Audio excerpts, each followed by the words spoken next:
And I just want to give you guys a quick glimpse as to kind of where some of this material can go.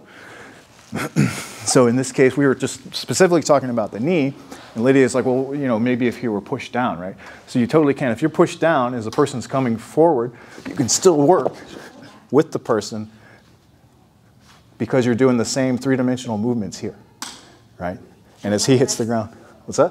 What next? So in this kind of position, I would want to roll over and try to damage his ankle here, or continue to kick here.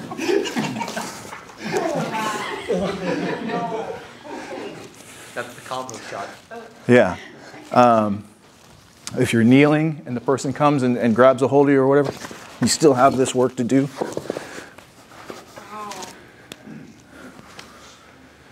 So these are just a couple of ideas of where this kind of work can go.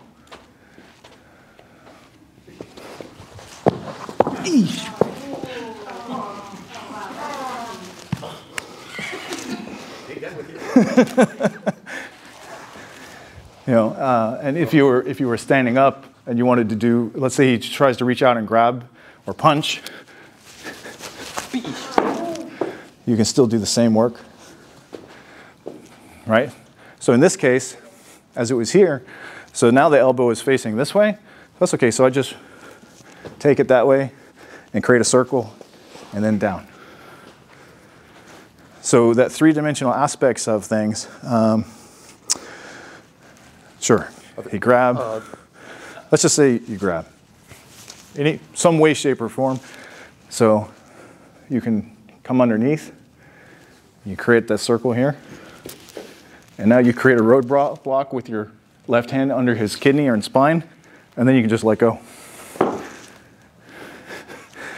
But it's all based off this idea of how the spine works.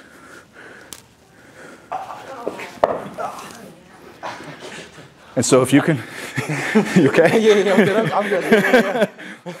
And so if you can move the spine in some way, shape, or form. I don't like that one. That's a technical.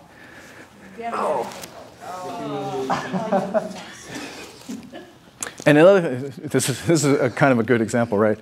If you get to a position and for some reason he gets really strong and you're like, I can't, just stop that one and do something else.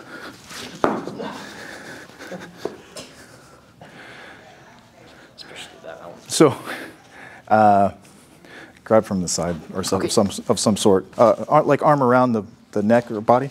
So, and this is good because one of the things we wanted to talk about is identifying holds or grabs and trying to do something before it gets too late, right? So if he comes in and he starts to grab, I can just kind of walk.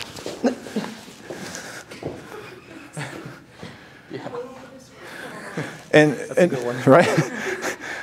All we're doing, right, is we're still creating these same spirals. In this case, I was able to bring my arm up over his shoulder, and then I used the same height, width, and depth, the spiral, but on his face. And why? Because it's controlling the spine. And in that case, it's great because if you ever play with levers, right, there's different aspects. Like the closer you get to the weight that you want to move on a lever, usually it's harder. And the further out, the easier. So the head is kind of the furthest point of the spine, right? So if you can control the head to do stuff, it becomes much easier to move them around. So in this case, in fact, I just posted a reel the other day similar to this where I said, think about your arms like they're very heavy ropes that have a life of their own, and you create spirals.